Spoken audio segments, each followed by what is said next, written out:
A world without ice. Ice caps on both poles of the planet are melting. And not just a few. All of them. If all this ice melted, it would be catastrophic. Glaciers and ice sheets melting due to global warming. Sea levels are rising around the globe at around 4.8 millimeters, 0.19 in, every year. Glaciers and ice sheets are melting due to global warming.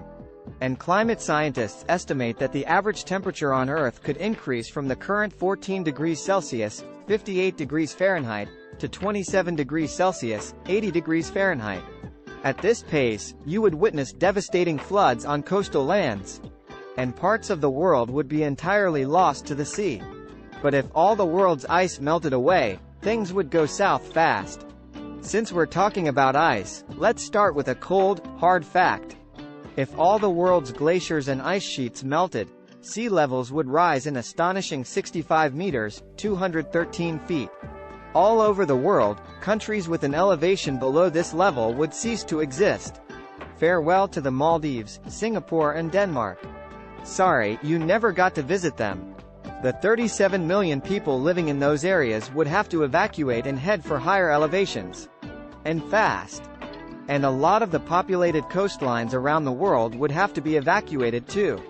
In North America, the entire Atlantic seaboard would vanish.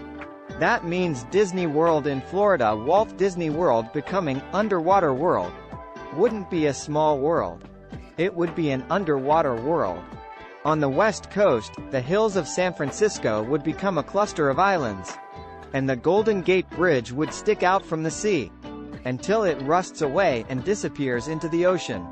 Millions of people in the U.S. would lose their home and move further inland. If you live in Denver, Colorado, your home city might be bustling. In South America, the Amazon and Paraguay river basins would become inlets for the Atlantic Ocean. And big urban centers like Buenos Aires or Montevideo would disappear. Europe would say goodbye to many of its cities. Venice would become a modern-day Atlantis. And London's Big Ben would now strike midnight from underwater. Large parts of Asia would be devastated by the swelling seas. Nearly 800 million people would lose their homes in China, India and Bangladesh. Australia could become more hospitable. Australia becoming more hospitable as an inland sea develops. As an inland sea develops. But it would be bad news for the 80% of Australians living on the coastal strip. You'd be the lucky one if you lived in Africa, where large parts of land would be spared from global flooding.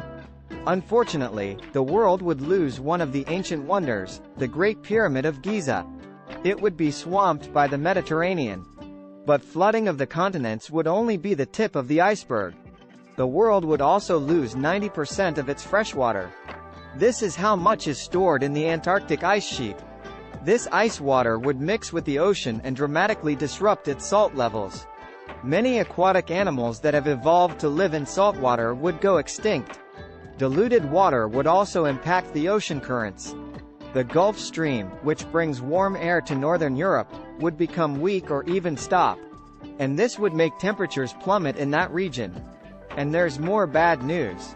The glacial freshwater stores some toxic chemicals like DDT, and the Arctic permafrost has as much mercury as everywhere else on the planet combined. As these toxic chemicals and elements ended up in rivers, lakes and groundwater reserves, they would poison many people. The melting of permafrost would also be a feast for microorganisms that feed on the organic matter frozen inside. These organisms will, pardon my French, fart out a lot of greenhouse gases that could cause a global temperature rise of 3.5 degrees Celsius, 6.3 degrees Fahrenheit. Most of life on Earth would not survive this disaster. But I have good news for you.